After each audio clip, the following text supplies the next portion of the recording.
So I will be creating the API with Laravel 8 and I'm using Vue.js for the front-end application. So let's check the status. So yeah, it's installed now.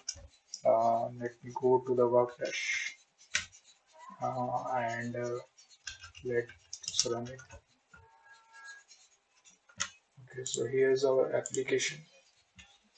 Okay, this is let's create a database for this. I put the password and database name is Workdash by default. So let's create one. So I'm gonna use table plus for checking my database. So I add one database called Workdash and let's keep the encoding UTF-8 MB4 and UTF-8 General CI. This one I prefer to keep with my Laravel applications. So it's made, so we can open this. It's currently empty. So let's run the initial migrations. PHP artisan migrate. Okay. So now let's check the database. Yeah. So default tables are users, password resets, migrations, and field jobs. So let's start with creating a model. So let's see what we are going to create. So this is the user's name. So it can come from the users table from this field name. This date we can bring uh, from the created at maybe the project name. We will create a separate table for handling projects, and we will link our tasks to the project.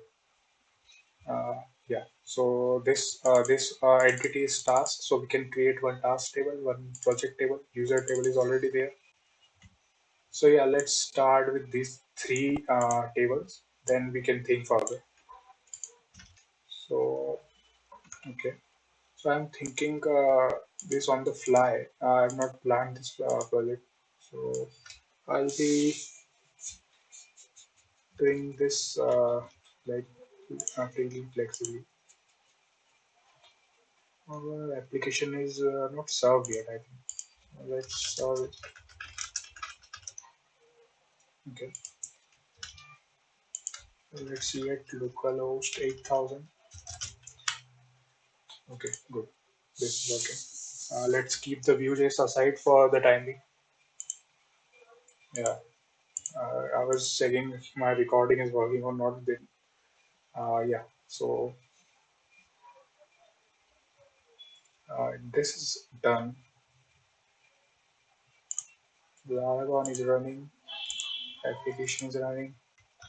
So let's create some migrations. Let's create a model. So PHP artisan make. So you get this option, these options. So you have to you can use this. Yeah, PHP artisan make model project. Let's. I will need a controller for this factory and a migration.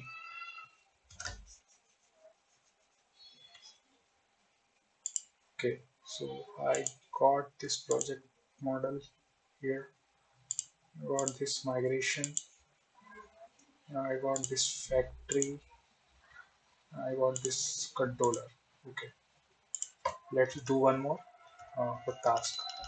We already got the user, so not to worry about that. Okay, there will be two new tables, projects and tasks. Okay, let's reduce this. Okay, so let's go to project migration. Okay.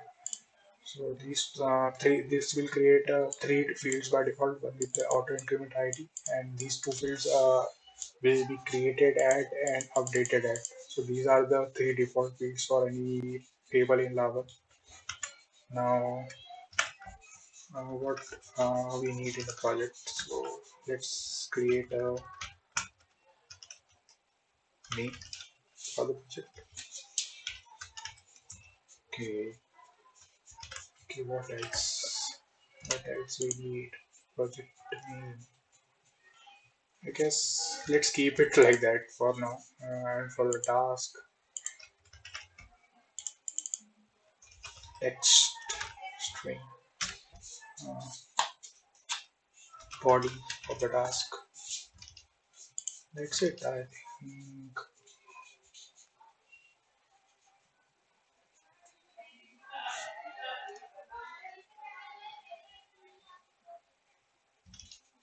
Mhm. Okay. Yeah. One field is come timestamp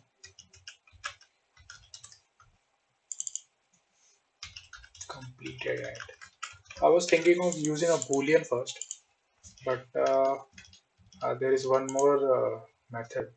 I think, like we go to the migrations and check for timestamp. Yeah, this one. So either we could use boolean, which is generally used to keep this kind of status like confirm task completed or not completed. But if we use a timestamp and unavailable timestamp actually, so what we can do is we can assume that unavailable timestamp is an incomplete task, and once the timestamp is there, we can know that the task is completed. So it works as a boolean as well as it gives us the time stamp when the task was actually completed. So that's I think is a better option for us. So where is the nullable timestamp? I don't see it. One second. Okay, nullable timestamp. Timestamp. So I don't need this. Okay, I can use this one.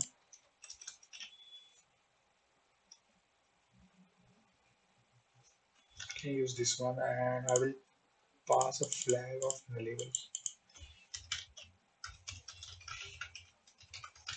Okay, body status. If a task is completed, it will go here. If it's not, it's an objective. It will stay here.